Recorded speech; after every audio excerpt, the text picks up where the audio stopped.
Good morning. So let us start with today's session. So the next question is maximize z is equal to 30x1 plus 20x2 subjected to the constraints x1 plus 2x2 less than 80, 3x1 plus 2x2 less than 120 and x1 x2 should be greater than equal to 0. So we have seen that in any problem of linear programming we have to first convert the inequalities into equalities by putting some slack variables. So let us do that. X1 plus 2x2, then I have added this plus s1. Why this is added? To make the non-equality into an equality sign. Then similarly for next equation I will have 3x1 plus 2x2. Now instead of less than equal to I will write now plus s2 equal to 120. So by introducing this variable plus s2 I have just converted my non-equalities into a equality. Now what's next? Yeah, see x1 x2 and now s2 more variables are added s1 and s2. So this 2 also should be greater than or equal to 0. Now we have to make the corresponding chain in objective function. So as this s1 and s2 should not affect the solution. So what I will write in objective function, the coefficient of s1 and s2 should be 0. So doing that I will get my equation like this. Maximize z is equal to 30x1 plus 20x2 plus 0s1 and 0s2 because this should not change our objective function. Starting with the table, writing down x1, x2, s1, s2, b and corresponding coefficients in the objective function as 30, 20, 0 and 0. Now you have to write all the coefficients of x1 and x2, s1 and s2. So I will write 1, 2, 1, 0, 80, 3, 2, 0, 1 and 120. After writing this, then we have to check which of the variables are making the identity matrix in that order. So can anyone give me the answer? S1 and S2, sir. Yes, S1 and S2 are making identity matrix in that particular order. Hence, my basic variable will now become S1 and S2. Once we got the basic variables, what is next step? Next step is to write the coefficient of these variables from the objective function. So from here I will write for S1 equal to 0 and for S2 it is also equal to 0. So I will write on the left side S1 0 and coefficient of S2 is also 0. Next step is to calculate Cj minus Zj value. So for Cj minus Zj value, as it is first iteration and this coefficients of the basic variables are 0, hence by shortcut we can write Cj minus Zj as same coefficient of that of objective function. So I will write 30, 20, 0 and 0. Next step is to see the highest positive Cj minus Zj. So here you can see the highest positive Cj minus Zj is 30. So this should enter our solution.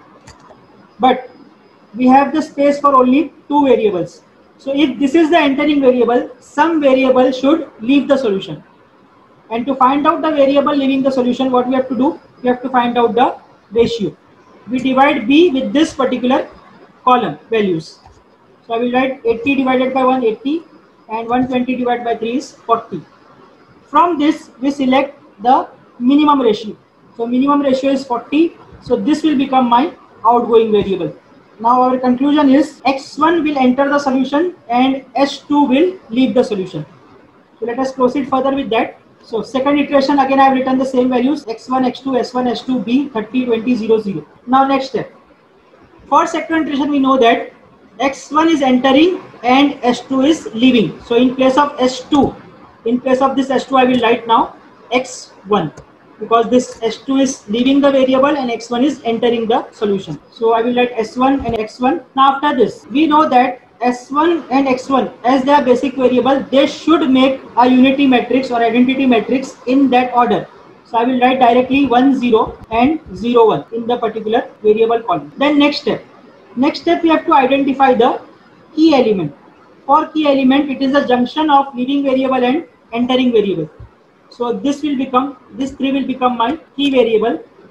What is next step? Next step is to divide this entire row by the key variable. So I will get 3 divided by 3 1, then 2 divided by 3 I will get 2 by 3, then 0 by 3 0, 1 divided by 3 will be 1 by 3 and last 120 divided by 3 will be 40. After doing this, now we are remaining with this part, the value at this particular location, value at this location and value at this particular location. So for that I have given you a simple trick, just cross multiply. So I need the value at this position, that is S1 and X2. So what I will do, I will go to corresponding this location, S1 and X2. Next step is just cross multiply with the key element. So it will be 2 multiplied by 3 is 6, minus 2, that is 4, and divided by the key element, that will be 4 by 3. So I will get answer as 4 by 3 here. Similarly, calculating values for other remaining part, I will get answers as minus 1 by 3 and 40 respectively. Now next step is to calculate Cj minus Zj. So Cj minus Zj, again you can go by similar method, cross multiplication method. But before that, what I can write, I know that the Cj minus Zj value for the basic variable always comes out to be 0. So now my basic variables are S1 and X1. So for this, Cj minus Zj will always be 0. So I will write 0 there first only. Now I remain with calculation of only this part, Cj minus Zj for this particular value and this particular variable. So again, similar trick, 20 multiplied by 3 from the above iteration, 20 multiplied by 3, 60, minus 60. So it will be 0 divided by 3, again I will get answer as 0. Then at this particular point, it will be 0 multiplied by 3 minus 30 divided by 3. So I will get answer as minus 10. So can we say now that our solution is optimal? And all the Cj minus Zj values are zeros or negative? Yes. So as per our statement, we said that if Cj minus Zj value are either 0 or negative, solution is optimum. So by looking at the second iteration Cj minus Zj value, they are 0, 0, 0 and minus 10. That means all the values are either 0 or negative. Hence I can say now that my solution is optimum. As all values of Cj minus Zj are 0 or negative, the solution is optimum. But there is some point worth noting in this particular Cj minus Zj. Can anyone observe that? Solution is, sir. Whatever problem we solved, we got Cj minus Zj 0 only for the variables which were basic. Okay, again I will repeat. Whatever problems we have solved till now, we have written or we have found out the values of Cj minus Zj only for the basic variable as 0. So now look here. Our basic variables are S1 and X1. So for this, Cj minus Zj should be 0, which is there. This X1 is also 0, and for S1 it is also 0. But there is one more 0 appearing here against Cj minus Zj of X2. So this 0 indicates that there also exists an alternate optimum solution. So I repeat, if the value of any variable which is other than the basic variable, if the value of Cj minus Zj of the variable other than basic variable comes out to be 0, we will say that the solution has multiple optimum, or the problem has multiple optimum solution. Before going for alternate solution, let us find out what is the answer. So you can see that the answer for Zj will be, or maximize Z will be 1200 at S1 is equal to 40 and X1 is equal to 40. And now I will make my statement. As Cj minus Zj for non-basic variable is 0, there also exists a multiple optimum solution. We are getting 0 at this particular position, so we will include this in our solution. So this will now become our entering variable. So see here, as there is some entering variable, there should be some variable which should be leaving the solution. So for leaving, what we do, we just divide this b with that particular column. So I will get 40 divided by 4 by 3. So I will get answer as 30.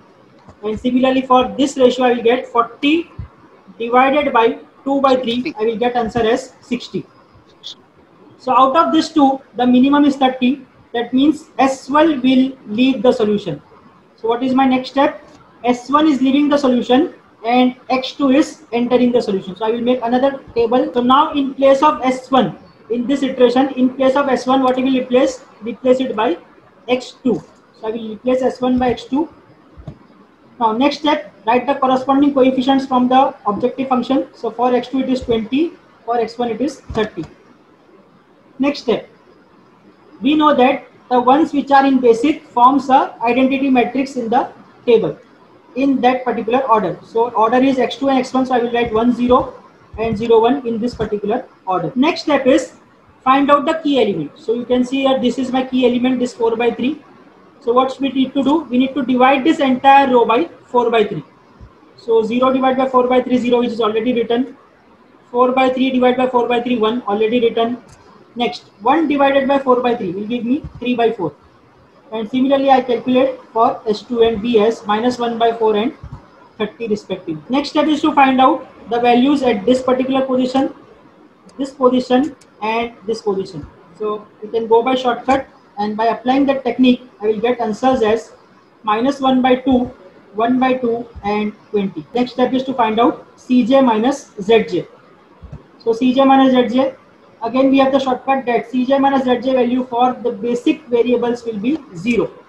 So you can see here the basic variables are x2 and x1. So for this two, the values will be 0. I can write it directly. For next, we need to calculate. On calculating, you can find out the answers for Cj minus Zj for S1 and S2 as 0 and minus 10 respectively. So now what we can write? Again, as all the value of Cj minus Zj are negative or 0, solution is optimum, and the answer is alternate optimum solution is maxima Z is equal to 1200 at x1 is equal to 20 and x2 is equal to 30. So you can see here, in first case also we got answer maximum Z at 1200. Now also we are getting 1200. So this we can say that the problem has alternate optimum solution. So with this we have completed this particular problem. In this particular problem I showed you that how to identify whether a problem has multiple optimum or alternate optimum solution. And what is that condition? Cj minus Zj value, if for a non-basic variable comes out to be 0, we say that it has multiple optimum or alternate optimum solution.